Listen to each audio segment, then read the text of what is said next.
In January, when Health and Human Services Secretary Alex Azar first tried to brief President Trump about the coronavirus threat, the president got distracted and wanted to talk about vaping instead. That same month, Trump told a CNBC reporter that he was not worried about a pandemic. By March, he was claiming, "I felt it was a pandemic long before it was called a pandemic." After declaring a national emergency, Trump fumed about the images of empty airports and grounded planes on television. He has publicly compared his poll numbers with New York Gov. Andrew Cuomo's. He has responded to anodyne questions from reporters by saying they are nasty and demanding that journalists be nice. In other words, not even a crisis as massive as the novel coronavirus has stopped the president from behaving like a cranky toddler. Trump's toddler traits have significantly hampered America's response to the pandemic. They aren't new, either.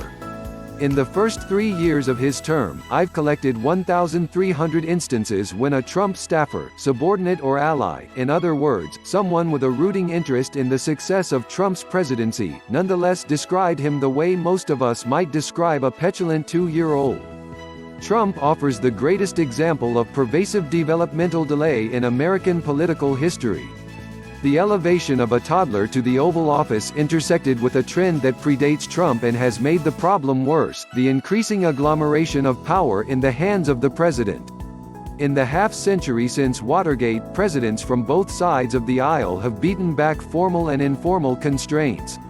They have resisted congressional oversight, cowed judges into submission and disciplined bureaucrats into obeying their every whim.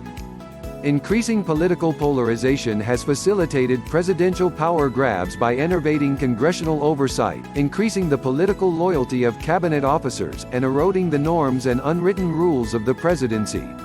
As these problems mounted, the presidency was redesigned to be occupied by the last grown-up inside the Beltway. And then Trump was elected. True, his brand of immature leadership is not the only reason the United States lags behind South Korea in its pandemic response, including testing and containment. Organizational inertia and garden-variety bureaucratic politics matter as well. Still, the Trump White House's inadequate handling of the outbreak highlights his every toddler-like instinct. The most obvious one is his predilection for temper tantrums. Some advisors describe an angry Trump as a whistling teapot that needs to either let off steam or explode. Politico has reported on the myriad triggers for his tantrums: if he's caught by surprise, if someone criticizes him, or if someone stops him from trying to do something or seeks to control him. Like a toddler's, Trump's temper has flared repeatedly as the pandemic has worsened and the stock market has tanked. Multiple reports confirm that Trump was irate with prescient statements in late February by Nancy Messonnier, a senior official with the Centers for Disease Control and Prevention, who warned that a coronavirus outbreak in the United States was inevitable at a time when Trump was insisting he'd prevented one by banning travel from China. A report in Vanity Fair quoted a person close to the administration saying that Trump was melting down over the pandemic. He pitched a fit after his Oval Office address in early March was widely panned.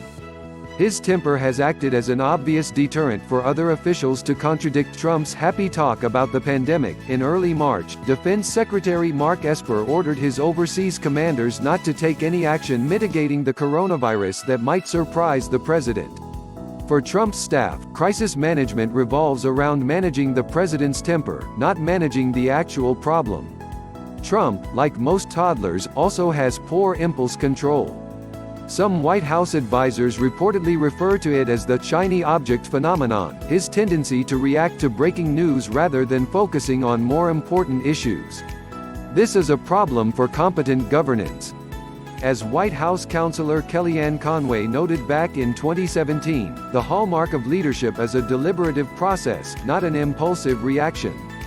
During the coronavirus outbreak, Trump's access to Twitter has exacerbated his impulsiveness. He has tweeted out statements that aides have scrambled to interpret or reverse engineer into existence, such as whether he would invoke the Defense Production Act to force manufacturers to make ventilators. Health experts have reportedly tried to get him to focus beyond the immediate bad news cycles of rising infections and look at the larger picture of flattening the curve and preventing a much bigger health disaster, to little avail.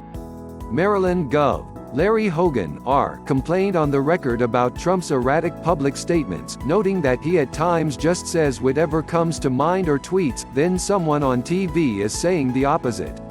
Trump's short, toddler-like attention span has been a problem throughout his administration.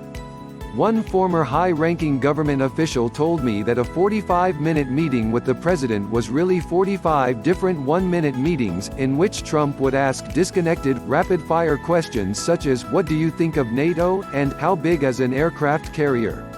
One book reported that Trump would interrupt his first chief of staff to pepper him with questions about badgers. That inability to focus laid the groundwork for the bad pandemic response. During the transition, the Obama administration prepared a tabletop exercise to brief the incoming Trump team about how to handle an influenza pandemic. The president-elect did not participate, and a former senior official acknowledged that to get the president to be focused on something like this would be quite hard. Trump's inability to sit still has been on display recently. His aides have questioned whether he has the capacity to focus on what will be a months-long emergency. White House staffers acknowledged that the one time he tried to read a prepared speech from the Oval Office was an unmitigated disaster. Multiple reports confirm that he has grown restless while confined on the White House grounds. He has crashed staff meetings because he does not know what else to do. Toddlers are natural contrarians, who love to test boundaries by pushing back on whatever they're told. So is Trump. In the first 2 months of the outbreak, he insisted that the coronavirus would never spread within the United States, despite expert assessments to the contrary. In late February, he said, "It's going to disappear. One day, it's like a miracle, it will disappear." He repeatedly claimed that the virus was not a serious problem, even as mayors, governors and his own administration said otherwise. After finally declaring a national emergency, he clung to the idea that most of the country would be back to normal by Easter. And he insisted that anti-malarial drugs offered an effective treatment despite minimal evidence because, according to one source, he wants this magical moment when this is all over. Each time, Trump's advisors have had to expend precious time and energy to change his mind and soothe his ego rather than focus on the crisis at hand. The final and most disturbing parallel between Trump and a toddler is that, like at a daycare center that doesn't pay caregivers enough, the staff turnover in this administration has hampered the government's response. The burn rate of senior officials has been much higher under Trump than under any of his post-Cold War predecessors. The GOP did not send its best to staff Trump's administration in January 2017, and he is now scraping from the bottom of the barrel. As the coronavirus crisis metastasized, Trump fired his third, and hired his fourth, chief of staff. His fourth national security advisor shrunk his staff by more than a third before the outbreak, including shuffling the National Security Council's planning for pandemics into a larger sub-office, diluting its power within the White House. 2/3 of the senior positions at the Department of Homeland Security are vacant or filled with acting officials. Civilian vacancies at the Pentagon are at record highs. Much like frazzled preschool teachers, the remaining competent people staffing Trump are clearly past the point of exasperation. In response to an interview question about why he failed to correct Trump at a news conference, Anthony Fauci, who's been running the National Institute of Allergy and Infectious Diseases for decades, responded, "I know, but what do you want me to do? I mean, seriously. Let's get real, what do you want me to do?" Indeed, the rest of Washington seems as frustrated as Fauci. Despite his meltdowns, Trump has been able to use the enhanced powers of the presidency with minimal pushback. When he signed the $2 trillion stimulus bill, he rejected congressional oversight of the spending. The president told his vice president not to respond to governors who complain too much about the federal response. Despite his bad behavior, a bizarre aspect of this crisis is that some officials have complained that Trump has not used his emergency powers enough. Any parent of a badly behaved toddler can identify with what Fauci is saying. Fortunately for parents, but unfortunately for all of us, no household up to now has had to cope with a toddler with the sprawling powers of the modern presidency.